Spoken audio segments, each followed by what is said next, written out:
Raising Happy and Thriving Gifted Kids, a daily podcast where you get relatable stories, interesting lessons, and practical tips to help your kids thrive and be happy while enjoying your own life even more. So, the next letter we're going to do is the R for positive relationships. And, this in the PERMA model, we talked about positive emotions and engagement. The third is the positive relationships, and the fourth and the fifth are meaning and achievement. So the third one, relationships, is about building positive and constructive relationships in general.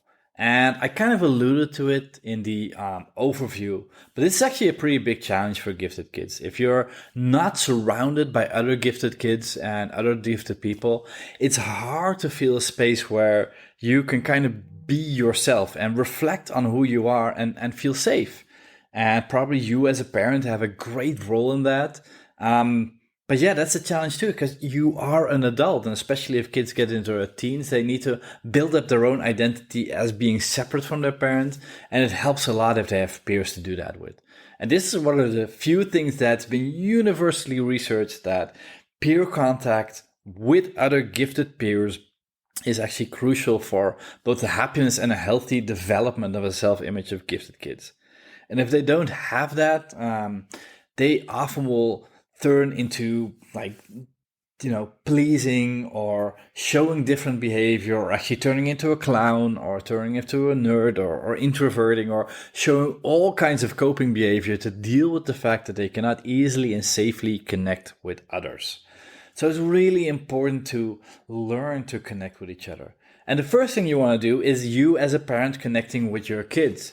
And sometimes that is a struggle, I can tell you, because kids can drive you crazy. I don't know if you are more Mother Teresa than I am, but my kids, and especially if you've got gifted kids, because they're usually spirited and strong-willed and creative and can come up with all kinds of crazy stuff that will drive you crazy. So how to connect with them? So one of the models they came up with, or two of the models actually, are the Losada ratio, where you have to be mindful of the ratio of positive things towards negative things, but that's kind of been iffy in terms of science. So I want to go to a different model that I found very useful, is thinking about the way you respond when you're listening. So we've all heard that listening is important, and that active listening, such as nodding and saying mm-hmm, or actually voicing back what somebody else is saying, is valuable. But this model describes the different forms of responding you can do when somebody tells you a story. And it goes into two axes. You've got the active response and the passive response. And you've got the constructive response and the destructive response.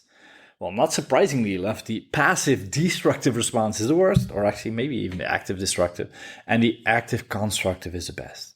So let's start with passive destructive. When you're passive, you don't really respond much. It's like, mm-hmm. So, your kid comes home and they've bought, either new clothes or a new computer game that has a lot of violence in it or other stuff.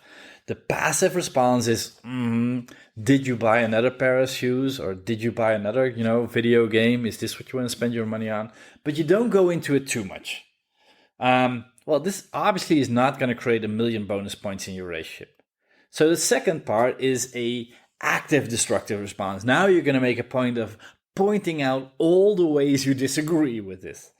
So the third way of responding is the passive constructive. Hey, good for you. Sounds like you've had fun.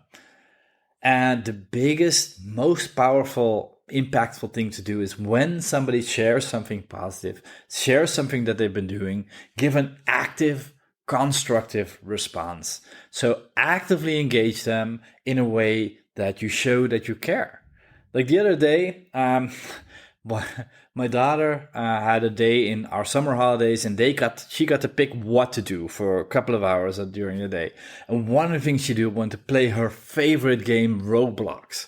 And I've been avoiding this like the plague, because I really don't want to play that game. But she was insistent. This was her choice, what she wanted to do with an hour. So we went and played Roblox, and she was so happy. And then the day after, she spent 20 minutes explaining another game. And then I remind myself, active constructive response, why do you like this so much? What do you enjoy about it? What is working for you? And by asking her these questions, she would light up and talk more. And she had such a great time. And like the content of the conversation was definitely not what appealed me, but the connection I got with her was worth gold.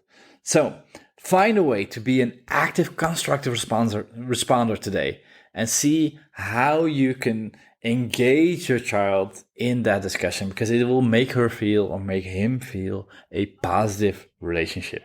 So, hope this helps. Find a way to be an active, constructive responder today, and I'll see you back tomorrow. If you liked this episode of Raising Happy and Thriving Kids, don't forget to subscribe to the podcast in your favorite podcast software. And if you want to dive deeply into all the things you can do to help your kids thrive, be happier while making your own life more enjoyable, go to smartparenting.secrets.com, where you can get free additional training. Hope you enjoyed this episode, and as always, bring out the best in yourself and each other.